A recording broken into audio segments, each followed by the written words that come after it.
السلام عليكم ورحمة الله تعالى وبركاته. أعوذ بالله من الشيطان الرجيم. بسم الله الحمد لله والصلاة والسلام على أشرف رسول الله وعلى آله وصحابه أجمعين الفائزين برضا الله أما بعد. വിശുദ്ധമായ ബലിപെരുന്നാൾ ദിനം നമ്മോട് അടുക്കുവാൻ ദിവസങ്ങൾ മാത്രം ശേഷിക്കവേ ബലിപെരുന്നാൾ ദിനത്തിൽ ഏറ്റവും മഹത്വമുള്ള അമല് എന്നുള്ളത് ഉളഹിയത്താണ്. عن عائشة رضي الله تعالى عنها عائشة ബി റളിയല്ലാഹു അൻഹ റിപ്പോർട്ട് ചെയ്ത ഹദീസിൽ ഖാല റസൂലുള്ളാഹി സല്ലല്ലാഹു അലൈഹി വസല്ലം നബി സല്ലല്ലാഹു അലൈഹി വസല്ലം തങ്ങൾ പറഞ്ഞു, ഒരു അമലുമില്ല ഏതിനേക്കാൾ ബലിപെരുന്നാൾ ദിനത്തിൽ അള്ളാഹുവിന് ഉദ്ഹിയ്യത്ത് അറവ് നടത്തുന്നതിനേക്കാൾ മഹത്വമുള്ള ഒരു അമലും അള്ളാഹു സ്വീകരിക്കും. അള്ളാഹു നൽകുന്ന ഒരു അമലും ഇല്ല. നാം മനസ്സിലാക്കേണ്ട ഒരു കാര്യം, ഉദ്ഹിയ്യത്ത് വളരെ മഹത്വമുള്ള ഒരു അമലാണ്. 4000 വർഷങ്ങൾക്ക് മുമ്പ് ഖലീലുല്ലാഹി ഇബ്രാഹിം നബി അലൈഹി സ്വലാത്തു വസ്സലാമിന്റെ പാത പിന്തുടർന്നാണ് ഉദ്ഹിയ്യത്ത് മുസ്ലിം ലോകം ആചരിച്ചു പോകുന്നത്. പ്രിയപ്പെട്ട മകനെ ബലിയർപ്പണം നടത്തണമെന്ന റബ്ബിന്റെ പ്രഖ്യാപനം വരുമ്പോൾ അദമ്യമായ ഇലാഹി സ്നേഹത്തിന്റെ പ്രതിരൂപമായിരുന്ന ഖലീലുല്ലാഹി ഇബ്രാഹിം നബി അലൈഹി സ്വലാം അതിന് തയ്യാറാവുകയും എന്നാൽ അള്ളാഹു തആല തന്റെ പ്രിയപ്പെട്ട മകനെ അതിൽ നിന്ന് രക്ഷിക്കുകയും പകരം സ്വർഗത്തിൽ നിന്ന് ജിബ്രീൽ അലൈഹി സ്വലാത്തു വസ്സലാമിന്റെ കയ്യിൽ കൊടുത്ത ഒരാട്, ആ ആടിനെ ബലിയർപ്പണം നടത്തിക്കൊണ്ട് ഇബ്രാഹിം നബി അലൈഹി സ്വലാത്തു വസ്സലാം തുടക്കം കുറിച്ച പുണ്യമായ ഒരു അമലാണ് ഉദ്ഹിയ്യത്ത്. അതിനാൽ ഉദ്ഹിയ്യത്ത് അറവ് നടത്തുന്ന വ്യക്തിക്ക് അള്ളാഹു നൽകുന്ന പ്രതിഫലം തന്റെ പ്രിയപ്പെട്ട മകനെയോ മകളെയോ റബ്ബിന്റെ മാർഗത്തിൽ ബലിയർപ്പണം നടത്തുമ്പോൾ ലഭിക്കുന്ന അതേ പ്രതിഫലം തന്നെയാണ്. ഉദ്ഹിയ്യത്ത് എന്ന മഹത്തായ കർമ്മത്തിൽ നിന്ന് അതിന് കഴിവുള്ളവരാരും മാറി നിൽക്കാൻ പാടില്ല. ആമുഖമായി ഈ ഉദ്ഹിയ്യത്തിന്റെ വീഡിയോ ചെയ്യുന്നതിന് മുമ്പ് നാം പറഞ്ഞ ഹദീസ് പോലെ റസൂലുള്ളാഹി സ്വല്ലല്ലാഹു അലൈഹി വസല്ലം തങ്ങൾ പറഞ്ഞു, മൻ വജദ സഅതൻ ഫലം യുളഹി ഫലാ യഖ്റുബന മുസല്ലാന. ആർക്കെങ്കിലും ഉദ്ഹിയ്യത്ത് അറവ് നടത്തുവാനുള്ള ശേഷി ഉണ്ടായിരിക്കുകയും ആ ബലിയർപ്പണത്തിന് തയ്യാറാവുകയും ചെയ്യാതിരുന്നാൽ ഫലാ യഖ്റുബന മുസല്ലാന, നാം ഇമാമത്ത് നിൽക്കുന്ന മുസല്ലയിലേക്ക്, നിസ്കരിക്കുന്ന സ്ഥലത്തേക്ക് ബലിപെരുന്നാൾ നിസ്കാരത്തിന് അവൻ വരേണ്ടതില്ല എന്ന വളരെ കാർക്കശ്യമുള്ള ഗൗരവമുള്ള ഹദീസ് നമുക്ക് മനസ്സിലാക്കിയിട്ടുണ്ട്. അതിനാൽ ഉദ്ഹിയ്യത്തിന് കഴിവുള്ളവരെല്ലാം ഉദ്ഹിയ്യയിൽ പങ്കുചേരുക. ഉദ്ഹിയ്യത്തിൽ മനസ്സിലാക്കുവാനുള്ള പ്രധാനപ്പെട്ട മസാല എന്നുള്ളത്, ആടല്ലാത്ത മാടുകളിലും ഒട്ടകങ്ങളിലും 7 പേര് ചേർന്നുകൊണ്ട് ഷെയറായിക്കൊണ്ട് ഉദ്ഹിയ്യത്ത് അറവ് നടത്താവുന്നതാണ്. 3 പേര് ചേർന്നുകൊണ്ടോ 4 പേര് ചേർന്നുകൊണ്ടോ ഒക്കെ നടത്താം. എങ്കിലും 7 പേരിൽ കൂടാൻ പാടില്ല എന്നുള്ളതാണ് മഹാന്മാരായ പണ്ഡിതന്മാർ പറയുന്ന അഭിപ്രായം. ഈ 7 ഷെയറിലുള്ള ഓരോ ഷെയറുകാർക്കും ഒരു ഉദ്ഹിയ്യത്ത് അറവ് നടത്തുന്നതിന്റെ പ്രതിഫലം ലഭിക്കും. അതെങ്ങനെ ലഭിക്കുമെന്ന് ചോദിച്ചാൽ, ഉദ്ഹിയ്യത്ത് ഒരു മൃഗത്തെ സ്വന്തമായി അറുത്തു കൊടുക്കുവാൻ കഴിവില്ലാത്തവനാണല്ലോ ഒരു മൃഗത്തിന്റെ 7 ഷെയറിൽ ഒരു ഷെയറായി രൂപപ്പെടുന്നത്, ഒരു ഷെയറായി വരുന്നത്. അപ്പോൾ ആ ഷെയറിന് തീർച്ചയായിട്ടും ഒരു മൃഗത്തെ അറവ് നടത്തുന്നതിനുള്ള മഹത്വമുണ്ട്. സാമ്പത്തിക ശേഷി ഇല്ലാത്തവരാണെങ്കിൽ ആ അറവ് നടത്തുന്നതോടുകൂടി തന്നെ തീർച്ചയായിട്ടും ആ ഒരു മാടിനെ അറുത്തതിന്റെ പ്രതിഫലം അദ്ദേഹം കരസ്ഥമാക്കുന്നതാണ്. ഉദ്ഹിയ്യത്ത് അറവ് നടത്തുന്നവർ ശ്രദ്ധിക്കേണ്ട ഏറ്റവും പ്രധാനപ്പെട്ട ഒരു കാര്യം എന്നുള്ളത്, ദുൽഹിജ്ജ 1 മുതൽ എന്നാണ് ഉദ്ഹിയ്യത്ത് അറവ് നടത്തുന്നത് അന്ന് വരെ ഈ ഉദ്ഹിയ്യത്തിന്റെ നിയ്യത്ത് ചെയ്ത വ്യക്തി അദ്ദേഹം നഖവും അദ്ദേഹത്തിന്റെ മുടിയും മുറിക്കാതിരിക്കുക എന്നുള്ളത് കറാഹത്താണ്. മുറിക്കാതിരിക്കുക എന്നുള്ളത് സുന്നത്താണ്, മുറിക്കൽ കറാഹത്താണ്. നാം ശ്രദ്ധിക്കേണ്ട ഒരു കാര്യം, ദുൽഹിജ്ജ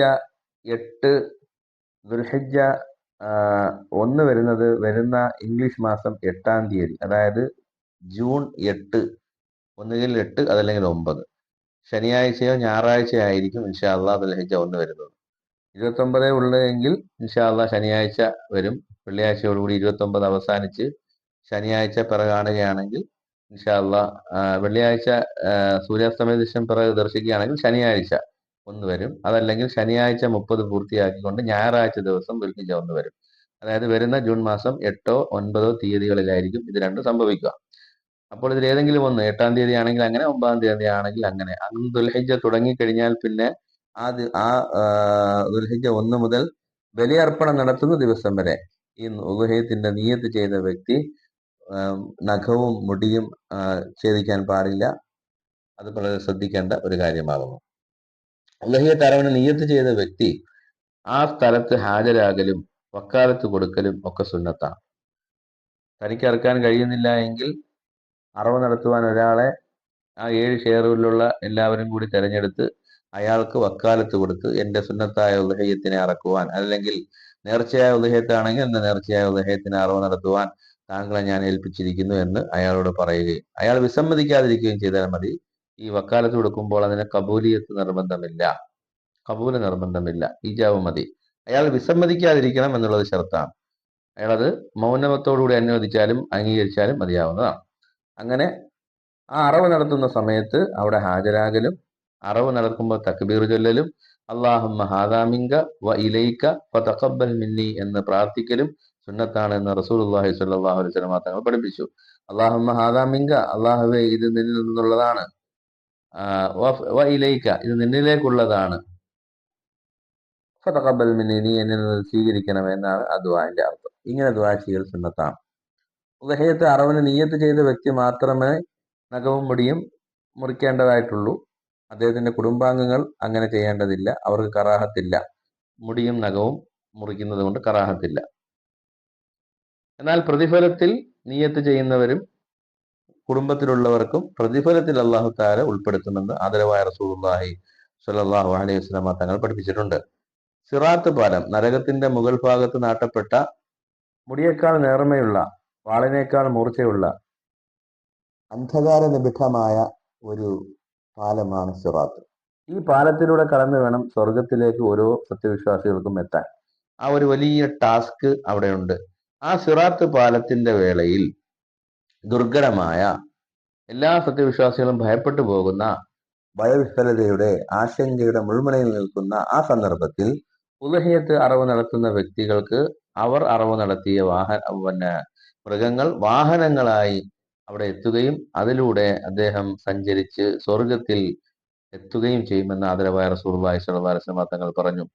സല്ലല്ലാഹു അലൈഹി വസല്ലം തങ്ങൾ പറഞ്ഞു, തീർച്ചയായിട്ടും ഉലഹിയത്ത് മൃഗത്തെ നിങ്ങൾ ബഹുമാനിക്കുക, തീർച്ചയായിട്ടും ആ മൃഗങ്ങൾ ലതഅതി യൗമൽ ഖിയാമത്തി, അതിന്റെ ഖിയാമത്ത് നാളിൽ അത് വരിക തന്നെ ചെയ്യും, ബി അൾഫാരിഹ വ അഖ്റാനി, അതുപോലെ തന്നെ അതിന്റെ കൊമ്പുകൾ കൊണ്ടും അതിന്റെ നഖം കൊണ്ടും അതിന്റെ എല്ലാ ശരീരത്തിന്റെ ഭാഗങ്ങൾ കൊണ്ടും അത് നിങ്ങളോടൊപ്പം സ്വർഗത്തിലേക്ക് എത്തുന്നത് വരെ വാഹനമായി എത്തുമെന്ന് ആദരവായ റസൂലുള്ളാഹി സ്വല്ലല്ലാഹു അലൈഹി വസല്ലം. ബി ഖുറൂനിഹ അതിന്റെ കൊമ്പുകൾ കൊണ്ടും, വബി അശ്ആരിഹ അതിന്റെ രോമങ്ങൾ കൊണ്ടും, വബി അദ്ഫാരിഹ അതിന്റെ നഖങ്ങൾ കൊണ്ടും ഒക്കെ സ്വർഗത്തിൽ അതുപോലെ തന്നെ വരും എന്നുള്ള അർത്ഥം.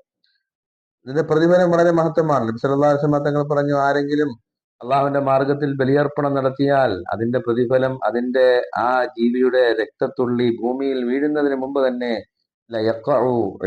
അള്ളാഹുവിന്റെ അടുക്കൽ അതിന്റെ പ്രതിഫലം സ്ഥിരപ്പെടുമെന്ന് ആദരവായ റസൂലുള്ളാഹി സ്വല്ലല്ലാഹു അലൈഹി വസല്ലം സഹാബത്തിനോട് അള്ളാഹുവിന്റെ റസൂല് പറഞ്ഞു, നിങ്ങൾ ഒരു ആടിനെ അറുത്താൽ അല്ലെങ്കിൽ ഒരു മൃഗത്തെ അറുത്താൽ ആ മൃഗത്തിന്റെ രോമത്തിനനുസരിച്ച് നന്മകൾ നിങ്ങൾക്ക് രേഖപ്പെടുത്തുമെന്ന് പറഞ്ഞപ്പോൾ സഹാബത്ത് ചോദിച്ചു, അമ സുഫൂഫ് യാ റസൂലല്ലാ, സുഫൂഫും അതുപോലെ തന്നെയാണോ യാ റസൂലല്ലാ? അത് ചോദിച്ചു, ഫമാലന യാ റസൂലല്ലാ, ഞങ്ങൾക്കതിൽ പ്രതിഫലമുണ്ടോ എന്ന് ചോദിച്ചപ്പോൾ അള്ളാഹുവിന്റെ റസൂല് പറഞ്ഞു, നിങ്ങൾ അറവ് നടത്തുന്ന, ബലിയർപ്പണം നടത്തുന്ന ഓരോ മൃഗത്തിന്റെയും രോമങ്ങൾക്കനുസരിച്ച് നന്മകൾ രേഖപ്പെടുത്തുമെന്ന് ചോദിച്ചപ്പോൾ സഹാബത്ത് തിരിച്ചു ചോദിച്ചു, അമ സുഫൂഫ് യാ റസൂലല്ലാ, നെയ്യാടാണെങ്കിലോ? നെയ്യാടാണെങ്കിൽ ഇങ്ങനെ നെയ്യാട് എന്ന് പറഞ്ഞു കഴിഞ്ഞാൽ ഈ പിന്നെ നമ്മുടെയൊക്കെ നാട്ടിൽ സർവ്വസാധാരണമായ രോമാവൃതമായിട്ടുള്ള ചെമ്മരിയാടുകൾ പോലെയുള്ള ആടുകളാണെങ്കിൽ, നെയ്യാടുകളാണെങ്കിലോ നബിയെ എന്ന് സ്വഹാബത്ത് ചോദിച്ചപ്പോൾ അള്ളാഹുവിന്റെ റസൂല് പറഞ്ഞു, അത്രയേറെ രോമങ്ങളുള്ള ജീവിയാണെങ്കിൽ പോലും അതിന്റെ രോമത്തിന്റെ ഓരോ രോമത്തിനും നന്മകൾ കുറയ്ക്കുന്നില്ല, ആ രോമത്തിന്റെ എണ്ണത്തിനനുസരിച്ച് പ്രതിഫലം നൽകപ്പെടുമെന്ന് ആദരവായ റസൂലുള്ളാഹി സ്വല്ലല്ലാഹു അലൈഹി വസല്ലം തങ്ങൾ പറഞ്ഞപ്പോൾ സഹാബത്ത് കൂട്ടം കൂട്ടമായി ഉദഹയത്തിന് വേണ്ടി തയ്യാറായി. നബി സല്ലല്ലാഹു അലൈഹി വസല്ലം തങ്ങൾ മക്കയിൽ നിന്നും മദീനയിലേക്ക് ഹിജ്റ പോയി, നമുക്കറിയാം സംഭവഫലമായ ചരിത്രം. അതിനുശേഷം മദീനയിൽ നിന്ന് മക്കയിലേക്ക് അവിടുത്തെ ഹജ്ജിന് വേണ്ടി വരുന്ന സമയത്ത്, ഹജ്ജത്തുൽ വിദാ എന്നാണ് ചരിത്രത്തിൽ രേഖപ്പെടുത്തിയിരിക്കുന്നത്, ആ യാത്രയിൽ വരുന്ന സമയത്ത് നബി സല്ലല്ലാഹു അലൈഹി വസല്ലം തങ്ങൾ 100 ഒട്ടകങ്ങളുമായി വരികയും അതിൽ 63 ഒട്ടകങ്ങളെ നബി സല്ലല്ലാഹു അലൈഹി വസല്ലം തങ്ങൾ അറുക്കുകയും ബാക്കിയുള്ള 27 ഒട്ടകങ്ങളെ നബി സല്ലല്ലാഹു അലൈഹി വസല്ലം തങ്ങളുടെ പ്രിയപ്പെട്ട സ്വഹാബിയായ അലി ഇബ്നു അബീ ത്വാലിബ് റളിയല്ലാഹു മരുമകനാണ് മഹാനവറുകൾ അറുക്കുകയും ചെയ്തു എന്ന് ചരിത്രത്തിൽ രേഖപ്പെടുത്തിയിരിക്കുന്നു. 63 ഒട്ടകങ്ങൾ അള്ളാഹുവിന്റെ റസൂൽ സല്ലല്ലാഹു അലൈഹി വസല്ലം തങ്ങളും ബാക്കിയുള്ള 37 മൃഗങ്ങൾ, 37 ഒട്ടകങ്ങളെ ബഹുമാനപ്പെട്ട അലി ഇബ്നു അബീ ത്വാലിബ് റളിയല്ലാഹു തആല അൻഹു അറവ് നടത്തുകയും ചെയ്തു എന്ന് ചരിത്രത്തിൽ പറയുന്നു. അപ്പോൾ നബി സല്ലല്ലാഹു അലൈഹി വസല്ലം തങ്ങൾ അവിടുത്തെ ജീവിതം കൊണ്ട് തന്നെ കാണിച്ചു തന്ന മഹത്തായ ഒരു സുന്നത്തായ പിന്നെ അമലാണ് ഉലഹിയത്ത് എന്നുള്ളത്. ഉലഹിയത്ത് എന്നുള്ളത് അത് നേർച്ചയാക്കിയിട്ടുണ്ടെങ്കിൽ നമുക്കോ നമ്മുടെ ആശ്രിതർക്കോ അതിൽ നിന്നൊന്നും കഴിക്കാൻ പാടില്ല. സക്കാത്തിന് അർഹതയുള്ള നാട്ടിലുള്ള 8 അവകാശികൾ, ഏറ്റവും കൂടുതൽ നമ്മുടെ നാട്ടിൽ ഇപ്പോൾ ഉള്ളത് ഫക്കീർ, മിസ്കീൻ, കടം കൊണ്ട് വലഞ്ഞവർ, പുതിയ ഇസ്ലാമിലേക്ക് കടന്നു വന്ന് ദിവസങ്ങൾ കഴിഞ്ഞവരാണ് അതുകൊണ്ട് വിവക്ഷിക്കപ്പെടുക. ഇസ്ലാമിലേക്ക് വന്ന് വർഷങ്ങൾ കഴിഞ്ഞവരല്ല, ഇസ്ലാമിലേക്ക് കടന്നു വന്ന ആദ്യ സമയത്ത്, ആദ്യ ദശയിലുള്ള അവരുടെ വിശ്വാസത്തെ നിലനിർത്തുന്നതിന് വേണ്ടി, ഇസ്ലാമിൽ ഉറച്ചു നിൽക്കുന്നതിന് വേണ്ടിയും ദാരിദ്ര്യം പോലെയുള്ള പ്രതികൂല സാഹചര്യങ്ങളെ അതിജയിക്കുന്നതിന് വേണ്ടിയും സഹായകമാകുന്ന നിലയിലാണ് അള്ളാഹുന്റെ റസൂൽ സല്ലല്ലാഹു അലൈഹി വസല്ലം തങ്ങൾ അത്തരത്തിൽ പൊതുവിശ്വാസികൾക്ക്, പൊതുവിശ്വാസികൾക്ക് സക്കാത്ത് നിർബന്ധമാണ്, അവർക്ക് കൊടുക്കൽ, അവർക്ക് അർഹതയുള്ളവരാണെന്ന് പഠിപ്പിച്ചത്. അങ്ങനെ പൊതു ഇസ്ലാമികൾ ആദ്യ ദിശയിലുള്ളവർക്കും സക്കാത്ത് കൊടുക്കാം. ഇത്രയും പേരാണ് നമ്മുടെ നാട്ടിൽ ഉള്ളത്. അവർക്ക് നമ്മൾ സക്കാത്ത് കൊടുക്കുക, പാവങ്ങൾക്ക് തന്നെ സെലക്ട് ചെയ്ത് കൊടുക്കുക. ഇനി സുന്നത്തായ ഉദഹയത്താണെങ്കിൽ നമുക്കും അതിൽ നിന്ന് ഭക്ഷിക്കാം, അതോടൊപ്പം തന്നെ മറ്റുള്ളവർക്കും കൊടുക്കാം. എന്നാൽ നാം മനസ്സിലാക്കേണ്ട ഒരു കാര്യം, നിർബന്ധമായ ഉദഹയത്താണെങ്കിലും സുന്നത്തായ ഉദഹയത്താണെങ്കിലും ധനികന്മാർക്ക് അത് കൊടുക്കുമ്പോൾ ധനികന്മാർ അത് കഴിക്കാം, പക്ഷെ അവർക്ക് അത് വിൽക്കാനുള്ള അവകാശമില്ല. അതുപോലെ തന്നെ ആ മൃഗങ്ങളെ അറവ് നടത്തുന്ന സമയത്തുള്ള അതിന്റെ തോലുകൾ, ആ തോലുകളും പാവങ്ങൾക്ക് അവകാശപ്പെട്ടതാണ്. ആ തോലുകളും കൂടി പാവങ്ങൾക്ക് കൊടുക്കുക, അതിന്റെ പണം കൊടുത്താൽ സഹിയാകുന്നതല്ല.